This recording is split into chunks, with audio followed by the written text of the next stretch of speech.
Hey everyone, this is David. Welcome back behind the velvet rope. Let's just get right into it today because we are joined by the one, the only psychic Raquel.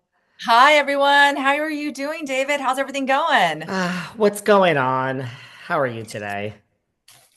It's a beautiful day. Really can't complain. I guess I could, but I shouldn't. It's So, a beautiful day. The Mercury in retrograde thing, I think, is oh, exiting, right? Like, are thank we? goodness. Mercury went direct from what I understand. Yesterday was a little funky energetically, but I feel like we're starting to go back to solid ground again. Oh, It's it was so a long fu- It's funny you say that. Yesterday was a little funky energetically. Yeah. It was. It like started out really like everything was just one off weird, electronically, energetically, people.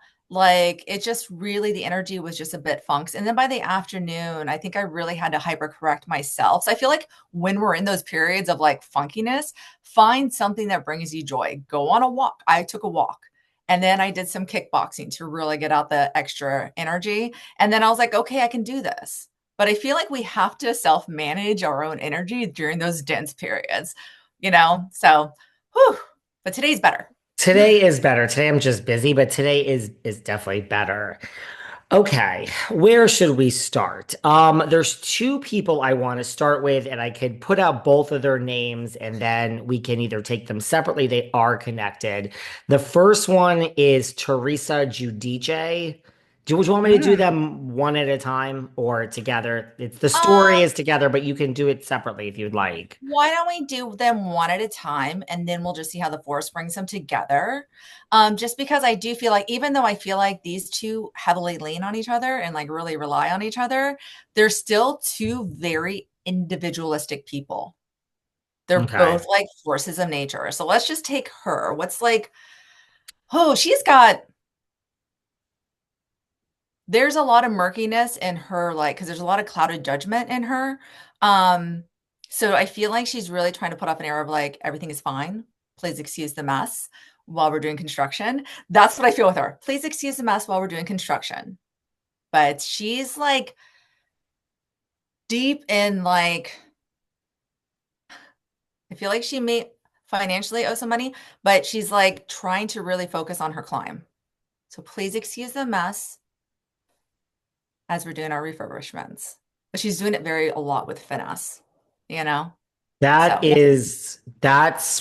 There's a lot of things there that resonate with me. What about, and then we can tie these two together because there's a lot more info that I am not yeah, for sure. giving you. What about this person's name is Louis Real? It's spelled Luis for whatever that's worth. Louis Realias.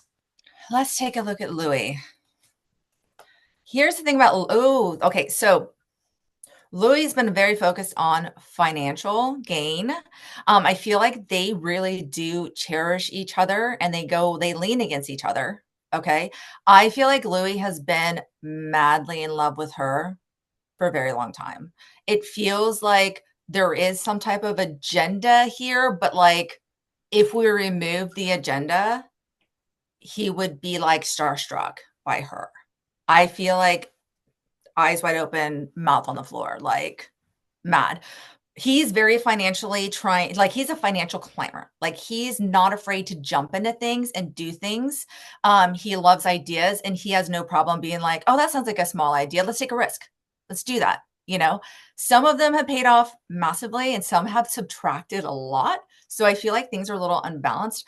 Between the two of them, I do feel like there's like a very intense attraction. I don't know why I always feel like I don't know why they said fatal attraction. That's a weird thing to say, but like no, there's just something about them that's just very like mutually like absorbed together. But they can be very at odds with each other Well, I mean, if sometimes. you see a fatal attraction, you could say you see a fatal attraction. Ew. I was just like, that sounds so catty, but it just, that's what I heard immediately, like just a fatal attraction between the two of them, you know? But they're heavy people. Well, they are heavy people. Do you feel, because you say he's like a little starstruck in love with her, do you feel that there is a reason I asked this? Do you feel that he was in love with her before he met her, or did he not know who she was before he met her? Like, is this a chance meeting? I mean, they've been together a while, but I mean, do you feel that No, you mentioned the word agenda, not I me. did. I do feel like he knew who she was prior to them getting involved. I feel like I feel that if they weren't together, he would have a poster of her on his wall. Maybe, hidden picture, he'd be married to somebody else, but it wouldn't be as captivating. But he would be like, she is the dream girl. I do feel like he did know who she was. You know what I mean? So there was that like attraction that maybe was one sided going into it. And then he's just like, yeah, very, very starstruck And by here her. they are. Well, they are married now. Now, you mentioned a lot of financial stuff. Yes, Louis is like an entrepreneur, and look, Okay. I don't know, I'm not in his life. There's a lot of business dealings, which people say, yeah, have set him back, but we don't know that for sure. Well, what we do know for sure is that he now owes $2.7 million in taxes to the Ouch. IRS, and she owes 300,000. So together, they owe $3 million to the IRS. Do you get any sense of, look, like you can owe, like, if you're a really busy businessman, you might get a thing like, oh, you underpaid by $70,000. That's not so abnormal. Like, do you get, like, was this purposeful? I mean, we could get to a tax amount that we owe just by, not paying attention or a bad accountant or bad things. We thought we could deduct something, or but there's also like, let's keep this money on purpose. Like, do you get any sense of how we got here? Mismanaged business, mismanaged income is what I'm hearing because I feel like both of them are a little hands off when it comes to this stuff. You know what I mean? And then things weren't reported properly.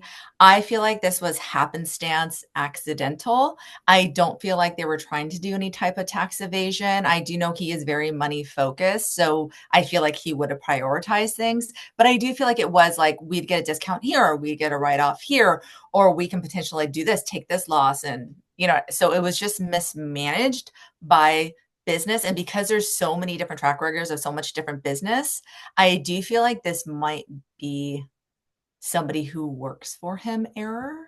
Not to throw anybody under the bus, but I feel like this was employee error. I feel like somebody who's employed by him made a error. Was that intentional? Possibly. I feel like somebody's, you know what I mean? Like put more Mhm. money back in the kitty after they realized their hand was about to get slapped. Right. Like either they were taking it for themselves, or do you see any, I mean, just you're bringing up this point, or because my mind goes to, or is it someone that works for him trying to sabotage him and set him up for a